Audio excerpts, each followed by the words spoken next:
Hi, welcome to the language lab YouTube channel. आप सभी लोगों का हमारे यूट्यूब चैनल पर एक बार फिर से स्वागत है। जैसा कि आप हमारे पिछले वीडियो के द्वारा जान रहे होंगे कि हम लोग बेसिक सेंटेंस स्ट्रक्चर की एक श्रृंखला अपने यूट्यूब चैनल के माध्यम से रख रहे हैं, जिसका उद्देश्य है ऐसे लोगों को अंग्रेजी बोलना सीखने का प्रशिक्षण प्रदान करना जो कि किसी कारणवश हमारे संस्थान में नहीं आ सकते, अर्थात आप घर बैठे भी अंग्रेजी बोलना सीख सकते हैं। तो इसी क्रम को जारी रखते हुए हम लोग के पास जो नया स्ट्रक्चर है वह there plus is to be plus noun और दूसरा there is going to be plus noun, इन दोनों स्ट्रक्चर का प्रयोग हम लोग एक ही बार में यहाँ पर सिखलाएंगे। तो इसका प्रयोग कहाँ करते हैं? तो जब नज़दीकी भविष्य में, नियर फ्यूचर में किसी वस्तु की उपस्थिति की योजना की चर्चा करते हैं, जब नियर फ्यूचर में किसी वस्तु की उपस्थिति की योजना की चर्चा करते हैं तो उसे बताने के लिए इन दोनों स्ट्रक्चर्स का हम लोग प्रयोग करते हैं। जैसे नियर फ्यूचर में बिहार में चुनाव होना है, नियर फ्यूचर में बिहार में चुनाव होना है, तो इसे रखने के लिए there is to be an election in Bihar, there is to be an election in Bihar. Negative बनाएंगे तो इज के साथ नॉट का इस्तेमाल करेंगे, means there isn't to be an election in Bihar. Interrogative बनाएंगे मतलब क्वेश्चन पूछेंगे कि क्या बिहार में चुनाव होना है, देयर इज, तो उसे बताने के लिए is there to be an election in Bihar. Interrogative negative बनाने के लिए इजंट को बाहर कर लेंगे, isn't there to be an election in Bihar. या इंटरोगेटिव निगेटिव बनाने के लिए दूसरा विकल्प जो हमारे पास है is there not to be an election in Bihar. तो बस इस दोनों स्ट्रक्चर में बेसिक डिफरेंस यही है कि यदि वो थोड़ा और नज़दीक का प्लान हो, जैसे नियर फ्यूचर के लिए देयर इज टू बी, लेकिन फ्यूचर में भी और नज़दीक हो, जैसे तुरंत होने जा रहा है, जैसे मान लो कि तुरंत चुनाव होने जा रहा है, तो there is going to be an election, there is going to be an election कहाँ पर? तो इन बिहार, मतलब बिहार में चुनाव होने जा रहा है। There is to be an election मतलब चुनाव होने को है, हो सकता है वह 2 महीने में हो, 3 महीने में हो, मतलब नियर फ्यूचर में होना है। तो जब नज़दीकी भविष्य में किसी वस्तु की उपस्थिति की योजना की चर्चा करते हैं तो उसे बताने के लिए इन दोनों स्ट्रक्चर का इस्तेमाल करेंगे। अब इम्पॉर्टेंट ये है कि दोनों को आप प्रैक्टिस करो, ये सिचुएशन पर निर्भर करता है कि आप देखो कि नहीं कितना जल्दी होने वाला है।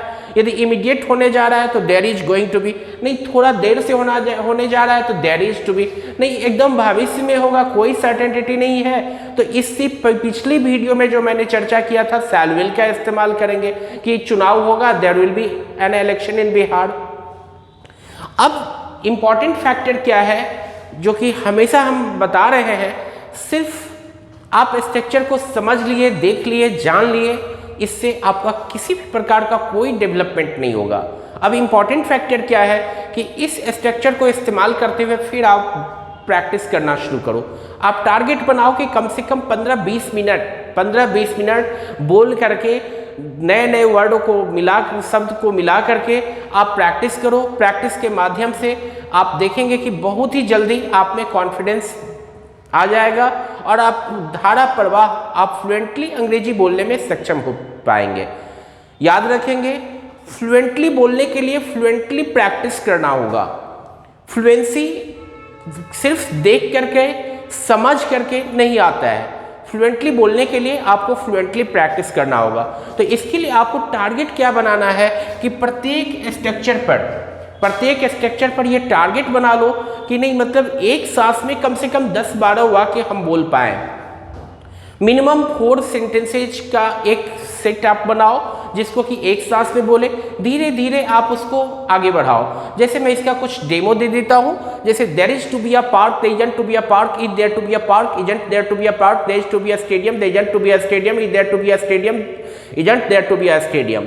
There is to be a playground, there isn't to be a playground, is there to be a playground, isn't there to be a playground, there is to be election in Bihar, there isn't to be election in Bihar, is there to be an election in Bihar, isn't there to be an election in Bihar, there is to be a program, there isn't to be a program, is there to be a program, isn't there to be a program। इसी तरीके से हम लोग is going to be के साथ भी practice कर सकते हैं। जैसे there is going to be a match, there isn't going to be a match, is there going to be a match, isn't there going to be a match, there is going to be a temple, there isn't going to be a temple, is there going to be a temple, isn't there going to be a temple, example, there is going to be a war, there isn't going to be a war, is there going to be a war, isn't there going to be a war। तो इस प्रकार से 4 वे में आपको practice करना है, कम से कम 4 sentence को एक सांस में, फिर अधिक से अधिक आप जितना कर सकते हैं। नो डाउट इसमें कहीं से कोई संदेह नहीं है कि जब आप शुरू करेंगे तो थोड़ी सी लड़खड़ाहट आ सकती है, लेकिन जब तक आपके पास रिजल्ट नहीं आए, जब तक आप में वो कॉन्फिडेंस डेवलप नहीं हो, आप उसको छोड़ो नहीं। उसके लिए आपको 500 सेंटेंस बोलने की जरूरत हो तो 500 सेंटेंसेज का प्रैक्टिस आप करो, बाद में जाकर के वो ऑटोमेटिकली आप में सेंटेंस बोलने का स्किल डेवलप हो जाता है। जैसे कि हम लोग हिंदी बोलते हैं, कभी कुछ सोचने की जरूरत नहीं पड़ती है, न ग्रामर, न ट्रांसलेशंस, न वर्ड्स, न स्ट्रक्चर्स, कुछ भी सोचने की जरूरत नहीं पड़ती है। कैसे हम लोग बोलते हैं, तो हिंदी का बहुत सारा स्ट्रक्चर हमारे टंग पर सेट है, हमारे माउथ पार्ट्स में सेट है। जैसे मान लो कि हमें बोलना है कि मुझे एक गिलास पानी चाहिए, तो प्रायः ऐसा नहीं होता है कि हम ये बोलते हैं कि चाहिए मुझे एक गिलास पानी, वही सेंटेंस निकलता है जो मुझे बोलने की जरूरत है।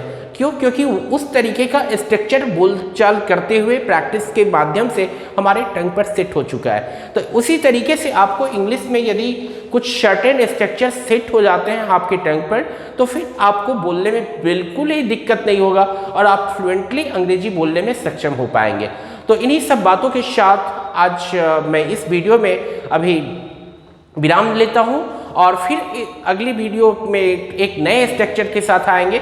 तब तक के लिए थैंक यू।